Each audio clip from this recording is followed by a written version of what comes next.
application side of the house. So let's get started. To either refresh your memory or catch you up in case you couldn't join us 2 weeks ago, I'm going to do a quick recap, and then we'll get to the presentation where I'm going to approach the application side from a value-sustaining, value-creating point of view. We'll leave some time for Q&A, and then we'll also do a couple of real-time polls of the audience, providing real-time results so you get the opportunity to see how the whole group responded. So if you remember, we talked about key challenges that we face with running the business of IT and why financial transparency is a key element to creating a high-performing IT organization. The icons that we have on here, this idea of disparate domains and systems, we have a lot of different systems focused both on application and on infrastructure, and they don't talk to each other, so that's a challenge. A lot of the underlying data that we looked at is flawed, and getting underneath that and getting the data right so that when we do look at the information, we can make valid decisions, that's also important. This idea of planning IT once a year when we do a budget is part of the challenge as well. So the frequency of IT planning and how do we think about that is something that we'll touch on. Inadequate management reporting. We have lots and lots of information out there. We have these big, thick reports, but they actually don't tell us anything. So how do we cut through that and get to actionable information? The work we do is manual and time-consuming, and it doesn't lend itself to doing it over and over again. So that's a challenge as well. And then there's a lot of things that we just don't look at today or we don't do because we've never done them, and if we don't start asking different questions and changing the way we think about things, we're not going to move forward. The other thing that we talked about was what I call the IT house. And again, just to go over it briefly, across all application infrastructure, you have your strategy, your architecture, your management, you have your infrastructure pillar, you have your application pillar, and then on the top of the house you have this view that says what's the total cost of ownership and how do I put chargebacks in place to help businesses make better decisions. When you think about the house, think about maintenance and break-fix on the application side and the services on the infrastructure side as being very similar where you're trying to drive efficiency and availability of those services. And on the development on the application side and the performance tuning that you do on the infrastructure side, it's all about optimizing and creating capacity. So today, we're going to talk about the application side, and we'll talk a little bit about the maintenance and development specifically. So let's get started with a backdrop. Creating a metrics culture is foundational to running an effective IT organization. I think you'd all agree that you can't manage what you don't measure. In addition, there are dozens of things that we can measure, so it's really about measuring enough of the right things in order to come to conclusions that inform decisions. And you don't need armies of people running around getting things to a precision level that doesn't really impact the outcome. So you need to have a balance so that measuring doesn't become overbearing, rather helps drive decisions. So this was a chart that we had put up at the last presentation. This is from Gartner. It's a 2013 IT application spending view. And this is a combination of a number of different industries and different size companies. So you might be a little bit different than what you see here, but I think generally people are going to fall in that ballpark. And you can see out of the total IT spend, the small pie chart on the left, about 35% is on the application side. And when you explode that pie, you can see that about 54% is on development, which is good because it's more than what we're spending on maintenance, and about 46% is what we spend on maintenance. The way I look at this chart is the development side is the value creating. That's where you're going to create value for the organization. And the maintenance is really where you want to sustain the value that you have, and so you're going to approach these two in different ways. Here's a more detailed look and actually shows 4 buckets. This is the way I typically look at it. Maintenance, new development, enhancements, and legal and regulatory. And in the end, I'd consider legal and regulatory more like value sustaining, but from a portfolio perspective, I treat it more like value creating because there's often some discretion in terms of the timing and the scope, so you really want to carefully govern those types of projects. The reason for approaching things in this manner and managing the pie is that you can drive value through the portfolio without necessarily increasing spending. And so you really, again, want to optimize your value creating and you want to make your value sustaining as efficient as possible. So here's an example of how to look at that. So on this chart here, we've just broken out value sustaining and value creating activities, and we just put 4 years up here. So if you looked at 2013, there's about 48% value sustaining, 52% value creating. And over time, if you can make your value sustaining spend more efficient, it creates more capacity for value creating activities. And you also can create, you could also have your value creating activities more efficient as well. But the combination changes the mix of your portfolio without changing the total value. So in times when budgets aren't growing or even budgets are declining, you have an opportunity here to spend differently. And so I'm going to turn it over to Robert for our first poll. So here's our first poll. What percentage of your application spend is dedicated to value-creating activities? Less than 25%, between 25 and 50%, over 50%, or we don't currently track this. And we'll leave the polls open for about 10 or 15 seconds more to get everybody to involved in the answers, and then we'll share them with you.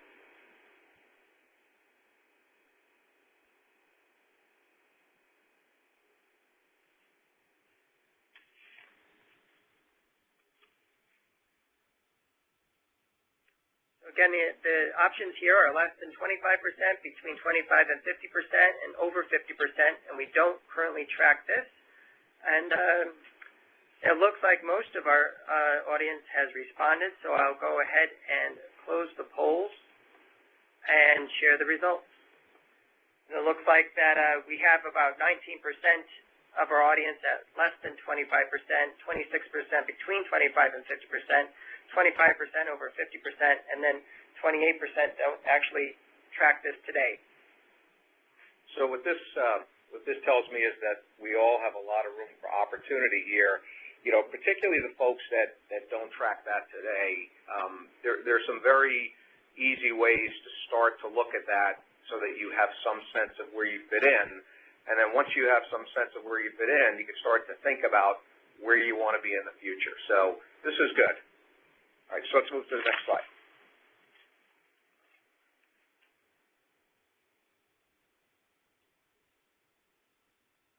Okay, so let's take a look at some of the ways that we could address the value-sustaining side of the portfolio. And there's a number of different things that we can do from an application portfolio management perspective. You could take a total cost of ownership point of view where you look at the true cost over time of the application, and you have the ability to rationalize the portfolio based on business capabilities, because that's what it really comes down to. Another way to drive efficiency is to look at the way you're organized to see if it's efficient. And since application cost is mostly people, this is really a conversation about what people are doing and how effective they are in doing that. So one technique is to create an application inventory. This slide shows an application inventory.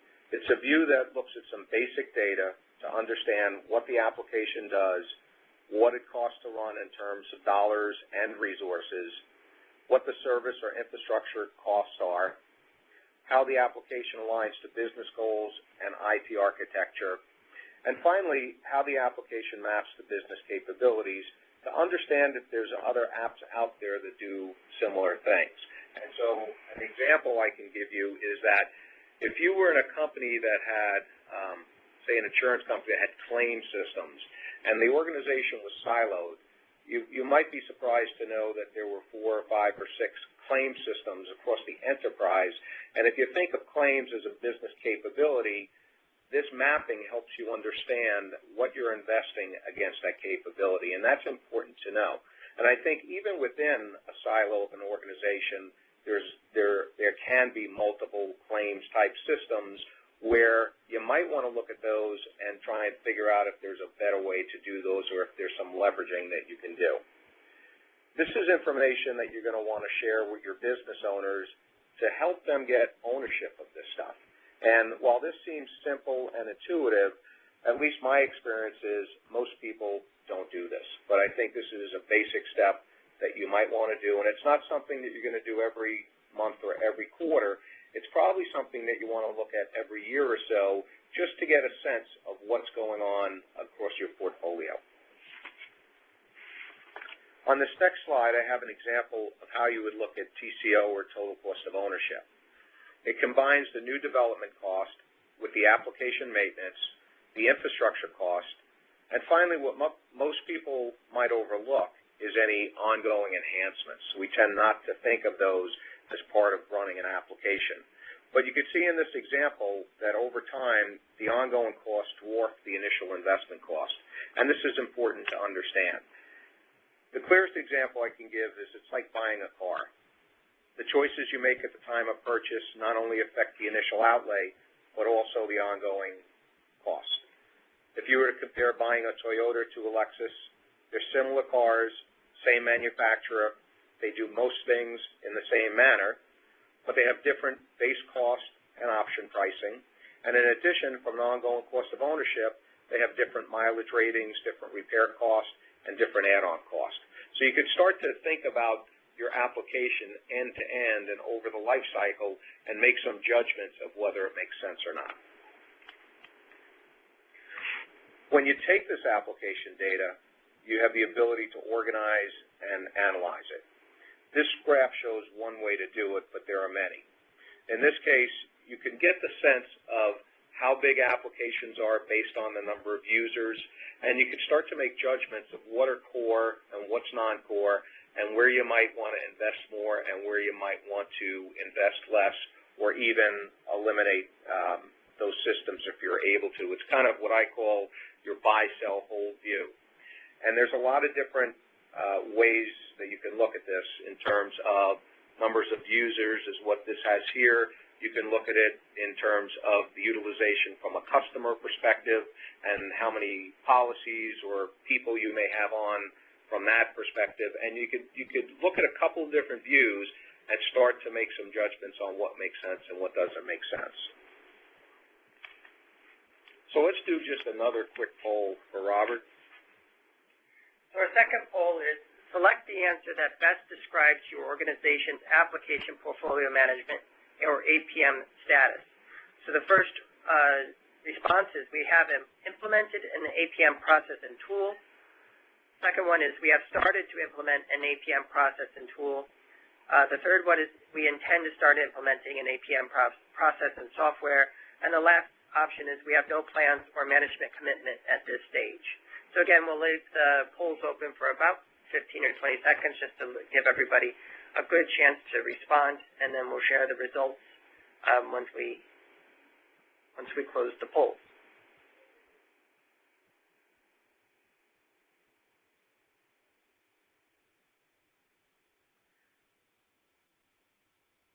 And it does look like everybody has responded, so I'm going to go ahead and close the poll and share the results. And about 33% of the respondents said that they have implemented an APM process and tool. Another 28% have started to implement, while 28% intend to start implementing, and 8% don't have any plans for management at this stage. So I think that this is a great picture, because what it basically says is that just about everybody on this call is focused on this, and they see it as a differentiator to help drive value in the portfolio. So I congratulate everyone on that.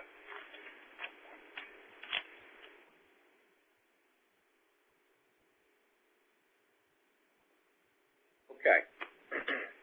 On this slide, I want to spend a minute on things to think about as it relates to efficiency. So there's three things I'll talk about: the right model, the number of vendors and relationships, and the pricing model and SLAs. And I tend to think about this as our sourcing strategy. Well, first, many organizations have split the application side of the house into two teams, the maintenance team and the development team. Now, why does this make sense? There's a lot of different reasons, but an important one is that it creates focus and accountability. That's critical here. Instead of organizing by app and having a developer move back and forth between maintenance and development activities, they get to focus and be measured on a more specific outcome. The other thing it does as a byproduct is it actually creates better career paths for people, because folks who want to stay on the maintenance side, it actually creates a hierarchy for them to move through the organization, and it does the same thing on the development side as well. So this is something that I've seen in a couple of different places that I've worked at, and it's actually worked really well, and so you get a better product with better efficiency. Next up is the number of consulting vendors, and do we have the right relationships. Far too often we see too many vendors, and some vendors are just there for the wrong reason.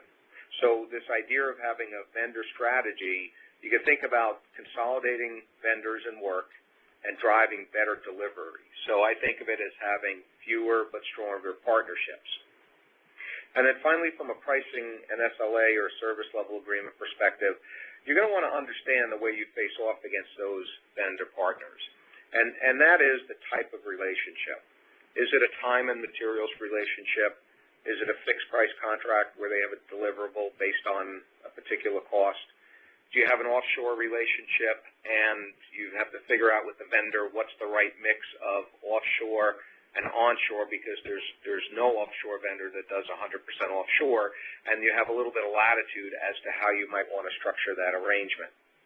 And then the other thing you want to think about is, do you have clawbacks in place to protect you against delivery failures? And so when you think about your staffing and how you staff and how you're organized, that's going to help you drive efficiency through the organization. So here's an example of how data helps you look at labor differently. This chart has 4 graphs on it. On the top left is capacity in terms of the number of people. On the top right is the capacity in terms of hours. The way I thought about it, in my roles is person months or person hours. Then on the bottom right, you have the total spend on labor. And so the idea is, if you look at that bottom right and you look at your total spend on labor, it could be declining or staying flat. And the top 2 charts are actually increasing. So you're either increasing the number of people, you're increasing the capacity, or both. And the reason that that's happening is, if you look in the bottom left on that chart and you look at your unit cost, by virtue of thinking about the way you organize and the way you source, is going to help bring that unit cost down. So the budget stays the same, the unit cost drops, it drives more capacity. And this is something, again, that a lot of people don't look at, but it's a pretty simple thing to do, and it gives you a sense of what's going on in your organization. This chart here focuses on the staffing mix that I just talked about. So you see this stacked bar that shows the employee cost, the consultant cost, and the offshore. And because of the unit cost differences in these 3 groups, with the time and material being typically the most expensive and the offshoring being the least expensive, if you looked at your sourcing in these terms, you could start to visualize where you have your effort focused in terms of how things are sourced, and you can get a picture of what that unit cost looks like. So over time, you can drive to a particular goal that you want to get to, and you can almost predict how much capacity you're going to be able to create over time. So to kind of wrap up on this section, we talked about a couple of ways to drive the efficiency on the maintenance. We're going to do another quick poll, and then we're going to talk about the driving value on the value-creating aspect of the portfolio. So, Robert? Our third poll is, as a percent of total labor headcount, to what degree do you use offshore consultants? The first choice being, we do not use offshore consultants, minimal, less than 10%, 10 to 25%, and over 25%. Again, we'll leave the polls open for 5 or 10 seconds more to allow everyone to respond and then share the results.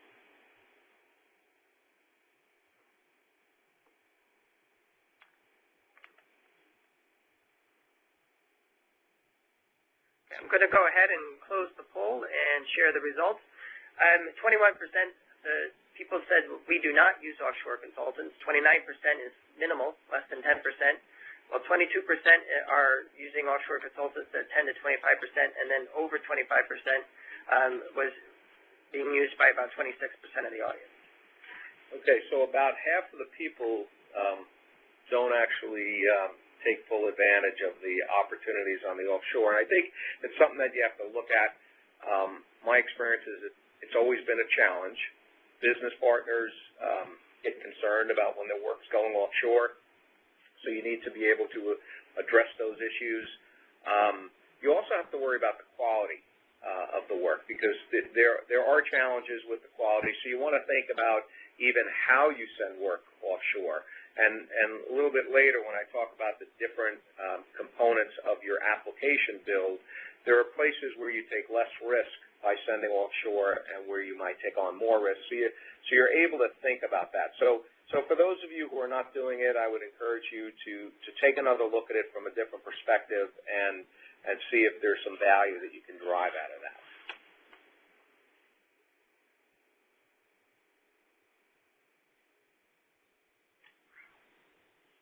We'll just get into the next slide. Okay, so let's switch gears and we'll talk about the value-creating side of the equation and how you look to drive value from this piece of the portfolio. It's about managing demand and, of course, optimizing and aligning to business objectives. Another important aspect is about the performance. Did you deliver what you said you were going to deliver? Everyone I talk to tells me about the project they're doing over for the second and even some third time. Well, the definition from Einstein of insanity is doing the same thing over and over again and expecting a different result. We have to stop that. We have to move on, and we have to become what I call a learning organization, and we'll talk a little bit more about that on the next couple of slides. So the idea on the portfolio selection is to make sure that you have business cases that have enough information to ask the right questions. And this is just a chart on here that gives you an example of how you might start to capture that information. As an IT CFO, I required ROIs to break out separately revenue growth, cost reduction, and cost avoidance. And I created this concept of hard versus soft ROI. The soft ROIs were cost avoidance ROIs, and the revenue or the earnings and the cost reduction were hard ROIs. And I discounted, quite honestly, the soft ROIs a bit because you're always uncomfortable that you're going to get the value you delivered. And there's also a lot of opportunity for people to talk about things that may never happen. And so I would just be really careful about how I look at business cases and having the right conversations right up front as we're putting them together.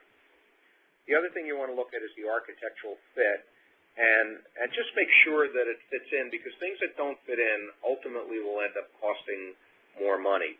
And so if something doesn't fit and you need to go down that path, at least you understand why and you have the rationale behind that.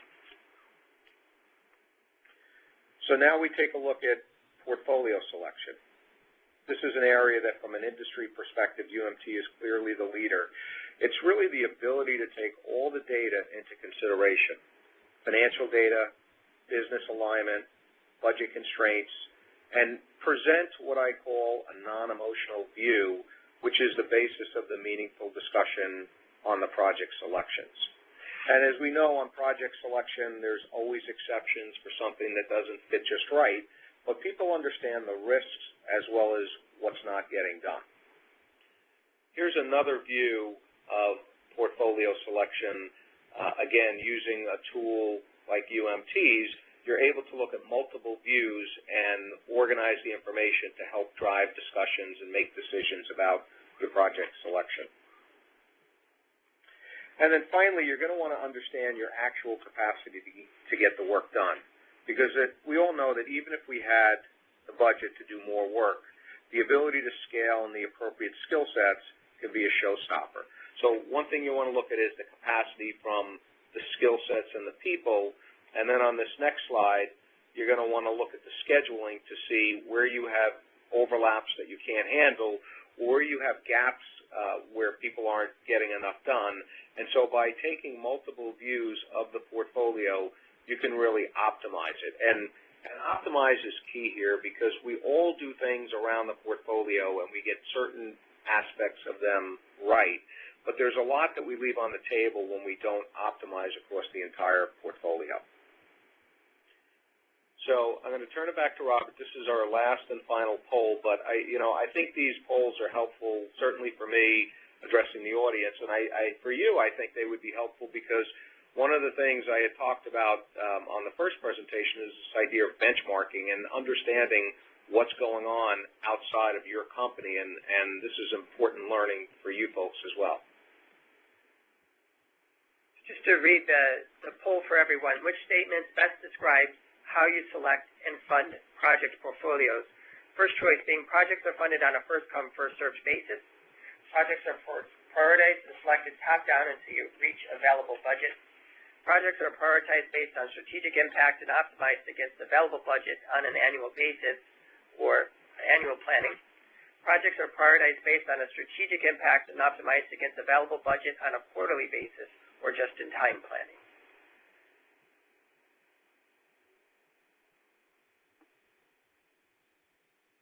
It looks like everyone's had a chance to respond, so I'll go ahead and close those polls and show the results. And only 5% are doing project funding on a first-come, first-served basis. Projects are prioritized and selected top-down until you reach available budget, just 7%. 58% of you are doing annual planning, and 29% are doing just-in-time planning. Good. All right, so this is also another good result because people are thinking about this ahead of time. Just one comment I would make is that, and I assume that most of the people that do this on an annual basis are also throughout the course of the year spending some time to reprioritize as either budgets change or situations change. But that to me would be a best practice if, in addition to your annual planning, you had some periodic planning in there as well, just like the folks who do some quarterly basis planning. So good result.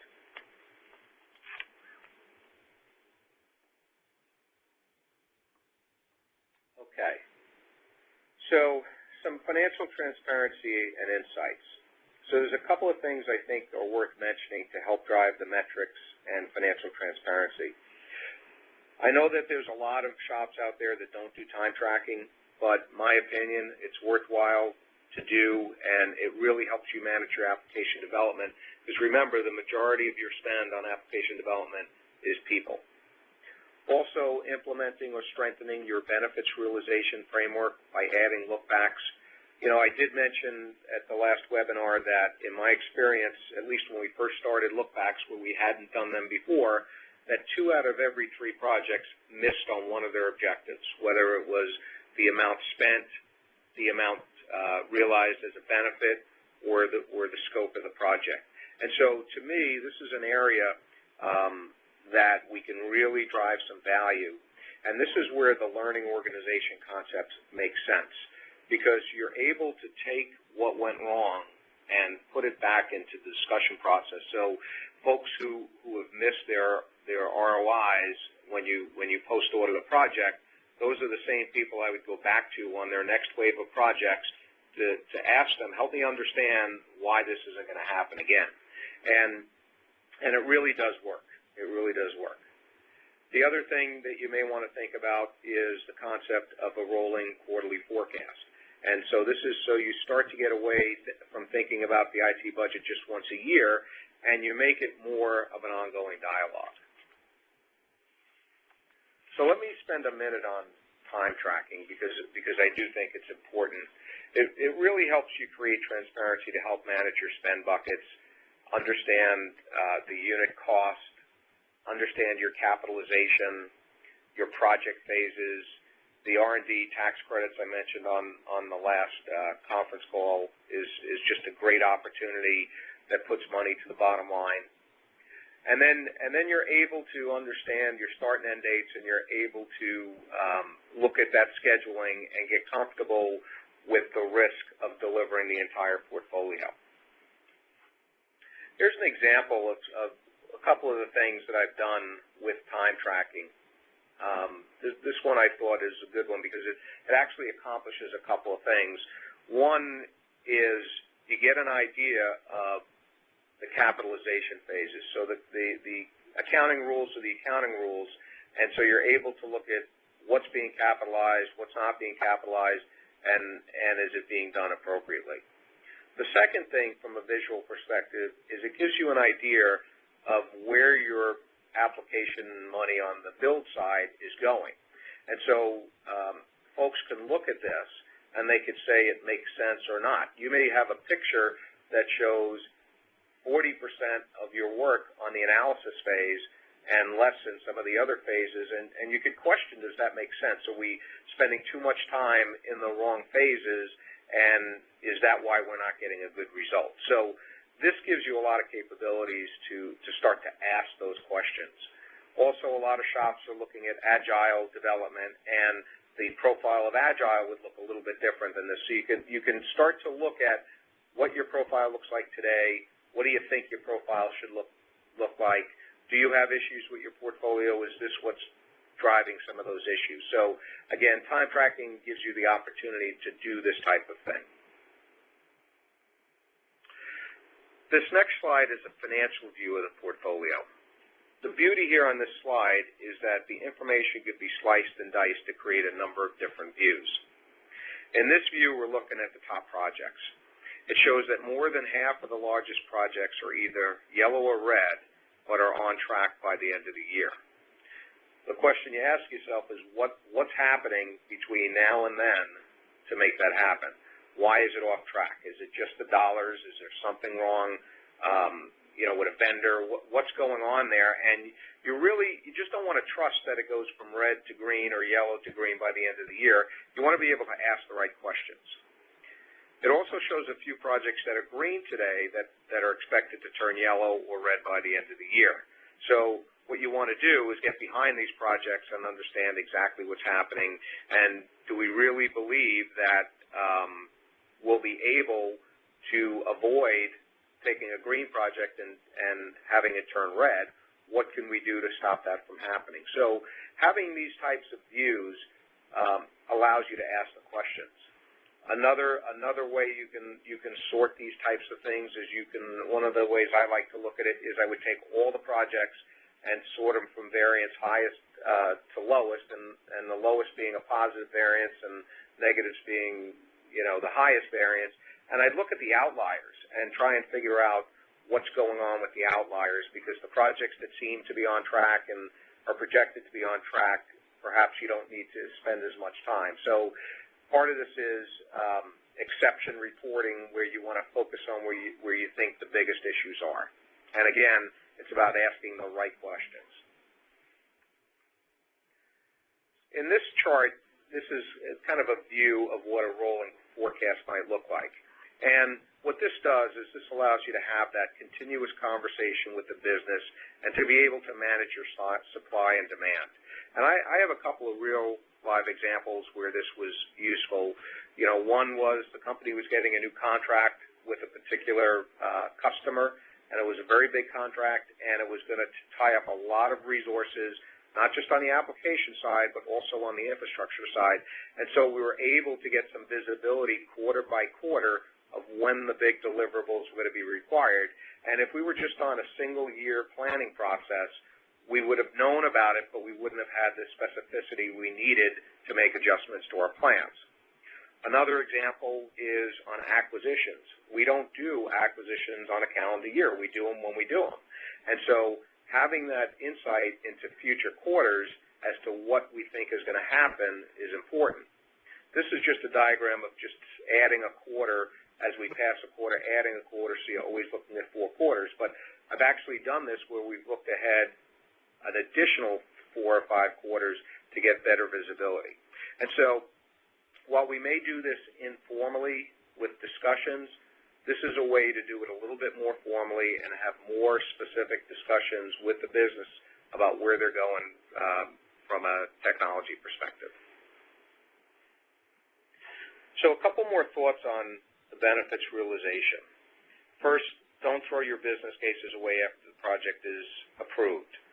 Use them to create accountability and to learn about how the business cases are put together, how much attention people pay to them, how risky the portfolio is, both from a delivery and a benefits realization perspective.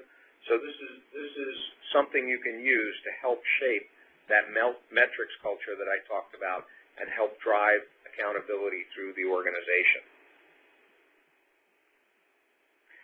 So as we come to the end of my talk, when I think about applications, it's about making sure that we have the right portfolio of maintenance and projects that's going to drive the best possible return on our investment. I think about having the right governance across the entire application portfolio, project and maintenance delivery, and the right financial management and transparency. And then finally, the right delivery, which is not only on time, on budget, and on scope, but also delivering or exceeding the overall value that we drive for the organization. And so the call to action, the burning platform, my perspective, and I talk to a lot of different companies in my consulting role, organizations are stuck in a rut. Sometimes they can't even get out of their own way because they're so engrossed in just trying to get the work out that they can't step back and make some changes that will give them some future benefits. And we really need to get out of that. And one way to do it is to try and create this metrics culture. And think about breaking the status quo, implementing some changes, and trying to get the organization to move forward. And what I would say from my experience is that small changes have a dramatic impact because there's a lot of people who are challenged with the things that I'm talking about, but they're not exactly empowered to change them. And so as leaders of our technology organization, if we're able to think about things differently and start to empower people to change the culture and create this metrics culture and create this learning culture, over time we're going to see our portfolio get more efficient, and we're going to see the value that we drive to the business get better, and we're going to see better partnerships with the business because they're going to start to realize that technology is not just a cost center, but technology can actually help them drive earnings for the company. And so with that, I want to thank you for your time. Thank you for doing the polls. You've been a great audience, and I'm going to turn it back to Robert. I'll just take a couple moments here to remind you that our next session will be on May 30th, Demystifying IT Financial Management. We can register for that session on UFG.com, and we will be taking a deep dive on infrastructure portfolio with Charlie. I'm looking at total cost of ownership and how to establish a chargeback framework to scientifically charge back to the business. So I wanted to thank everybody for their participation today. If you do have any questions that you'd like to ask Charlie, please use the Q&A panel in the live meeting and put the Q&A, your question there, and we'll respond in the next few minutes. We'll also shift it over to a survey so that you can give us some feedback that's always useful in improving our sessions, as well as to provide your overall feedback for the session. And scientifically is a very strong word. That it is.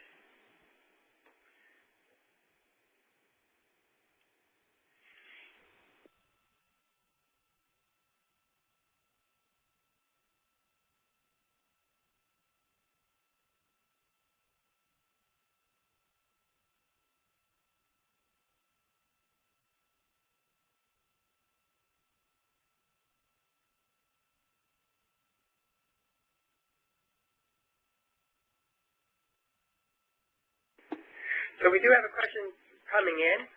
When doing application rationalization, do we include these applications that are not supported by IT, but are supported directly by the business clients? That is a fantastic question. A lot of organizations struggle with the ownership of application, and not just from ownership from a business perspective, but ownership from a technology perspective. And there are cases where a business feels that they own an application. They may even have their own development shop, and I've experienced that in a couple of different places, and IT is not involved at all. I think the starting point is to capture that data as part of your inventory application. From my point of view, I think that all technology applications and infrastructure need to some way pass through the IT department so that they are able to capture all this data. But there's a lot of cases it doesn't. So difficult to just go to a business partner and say, we own that now. So I think as part of the survey, you have the ability to get some of that data, and that actually starts the conversation. I've even had situations where on the infrastructure side, people wanted to go to a cloud computing model with a particular vendor, and for some very good reasons. And we've structured it so that it passes through the IT department, so we can look at the architectural standards, we can look at the security. There's so many reasons that everything should go through technology, but I think that you would include these to answer your question. There are a couple of questions coming in about the schedule for the next session, and we will update UMT.com right after this session. I apologize for the confusion, but the 23rd will happen on the 30th. So our third session that was scheduled for the 23rd has now been shifted up to the 30th, just to clarify that, and we'll make sure we're let you know all that via email.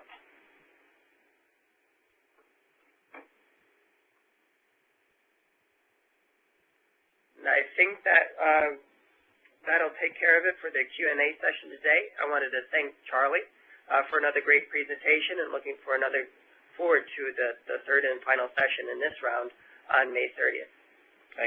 Thank you, everyone, for your participation today.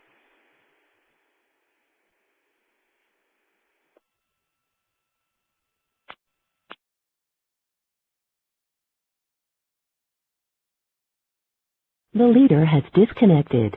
The conference will be terminated in 2 minutes.